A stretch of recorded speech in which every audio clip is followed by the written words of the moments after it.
BRS అధినేత KCR Erravelli farm house వేదికగా party బలోపేతంపై దృష్టి సారించారు. ముఖ్యంగా రాష్ట్ర వ్యాప్తంగా నిర్వహించాల్సిన సభ్యత్వ నమోదు కార్యక్రమంపై ఆయన ముఖ్య నేతలతో 6 గంటల పాటు సుదీర్ఘంగా చర్చించారు. గ్రామీణ స్థాయి నుంచి పార్టీని మళ్లీ గాడిలో పెట్టాలని, పాత కొత్త కలయికతో ముందుకు సాగాలని సూచించారు. పార్టీ కోసం క్షేత్రస్థాయిలో కష్టపడి పనిచేసే వారికే భవిష్యత్తులో ప్రాధాన్యత ఉంటుందని, పదవులు లభిస్తాయని స్పష్టం చేశారు. పార్టీ శ్రేణుల్లో నెలకొన్న నిరాశను పోగొట్టి ప్రజా సమస్యలపై పోరాడేందుకు సిద్ధం కావాలని పిలుపునిచ్చారు.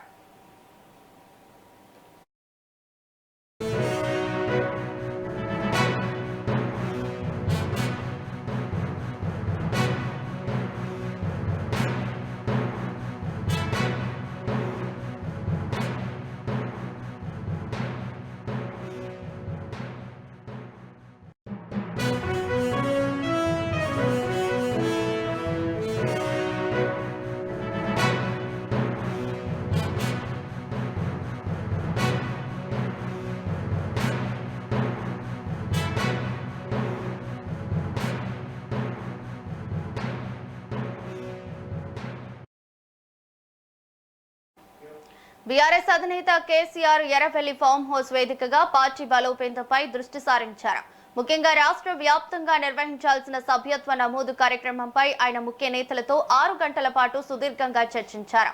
గ్రామీణ స్థాయి నుంచి పార్టీని మళ్లీ గాడిలో పెట్టాలని, పాత కొత్త కలయికతో ముందుకు సాగాలని సూచించారు.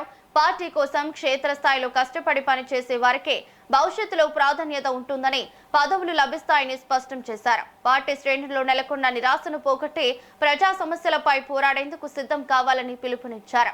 ఇక ఇదే అంశానికి సంబంధించిన మరింత సమాచారం మా ప్రతినిధి కరుణాకర్ అందిస్తారు. కరుణాకర్, చెప్పండి.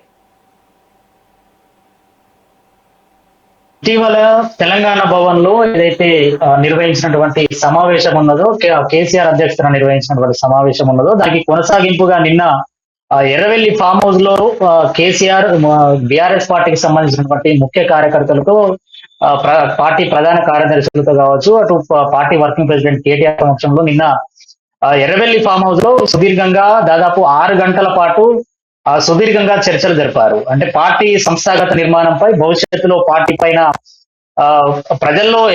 ప్రజల్లో నమ్మకం కలిగించేలా భవిష్యత్తులో వచ్చేటువంటి ఎన్నికల్లో పార్టీని ఏ విధంగా ముందుకు తీసుకెళ్లాలి, ఏ విధంగా సీట్లు గెలవాలన్న ఆలోచన విధానంపై నిన్న కేసీఆర్ సమీక్షించినట్టుగా కూడా తెలుస్తా ఉన్నది.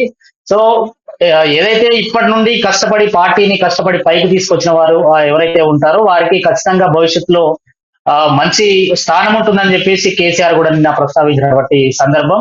ముఖ్యంగా ఏదైతే బీఆర్ఎస్ పార్టీకి సంబంధించినటువంటి కార్యకర్తలు ఎవరైతే ఉంటారో వారికి అంటే ప్రధానంగా తెలంగాణలో కేసీఆర్ సభ్యత్వ నమోదు కార్యక్రమంపై ప్రధానంగా ఫోకస్ పెట్టినట్టుగా కూడా తెలుస్తా ఉన్నది.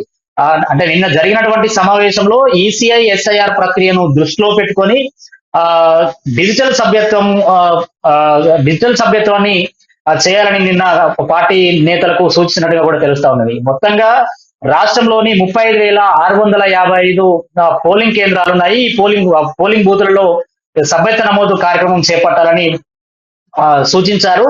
ఈ 35,655 పోలింగ్ బూత్లకు ఒక్కొక్క బూత్ కి 2 కార్యకర్తలను కేటాయించి ఈ సభ్యత్వ నమోదు కార్యక్రమాన్ని చేపట్టాలని పార్టీ నేతలకు సూచించారు.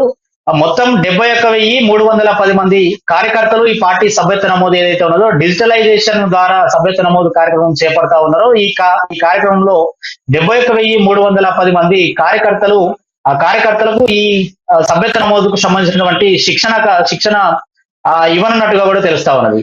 అంటే ఈ శిక్షణ కార్యక్రమం మొత్తం పార్టీ ప్రధాన కార్యదర్శుల ఆధ్వర్యంలో శిక్షణ శిబిరాలు నిర్వహించాలని పార్టీ శ్రేణులకు కేసీఆర్ నిన్న దిశానిర్దేశం చేశారు. రానున్న ఎన్నికల్లో అంటే జిహెచ్ఎంసీ ఎన్నికలు కావచ్చు, అట్లాగే జెడ్పీ ఎన్నికలు కావచ్చు, ఆ తర్వాత వచ్చేటువంటి 2029లో వచ్చేటువంటి స్థానిక సంస్థల ఎన్నికల్లో కూడా పార్టీని బలోపేతం చేసే విధంగా కార్యకర్తలు సమన్వయంగా ముందుకు సాగాలని చెప్పేసి నిన్న కార్యకర్తల్లో నూతనోత్సాహం నింపాలని చెప్పేసి కూడా నిన్న కేసీఆర్ నేతలకు దిశానిర్దేశం చేశారు. భవిష్యత్తులో ఎవరైతే కష్టపడతారో వారికి ఖచ్చితంగా సముచిత స్థానం కల్పిస్తామని కేసీఆర్ నిన్న చేశారు.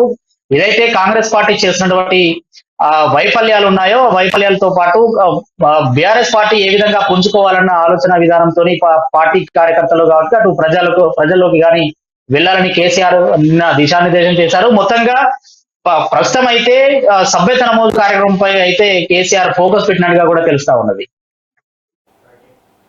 Right, thank you Karunakar.